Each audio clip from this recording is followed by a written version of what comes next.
reçu. Il était d'abord important de rendre hommage à toutes les victimes des incidents tragiques de ces derniers jours, les victimes congolaises et bien sûr nos propres personnels. J'ai été sensible au message du président dans ce contexte.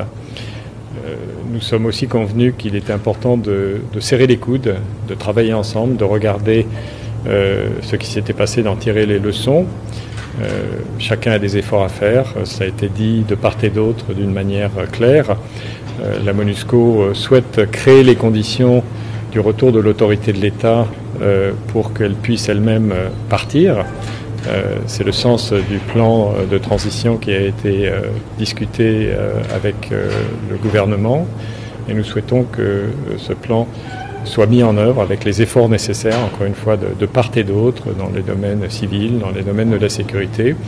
Et puis nous avons souligné l'importance des efforts diplomatiques qui sont conduits actuellement, et notamment ceux qui sont conduits sous l'égide du Kenya et de l'Angola, parce que cette crise a une forte dimension régionale, c'est évident, et il est absolument important que les décisions qui ont été prises dans le cadre de ces deux processus diplomatiques soient mises en œuvre rapidement, que ce soit la force régionale, que ce soit les efforts en matière de désarmement des groupes, que ce soit la mise en œuvre d'un mécanisme de vérification de sécurité renforcé au niveau de l'Est du Congo. Donc voilà les quelques éléments que nous avons discutés.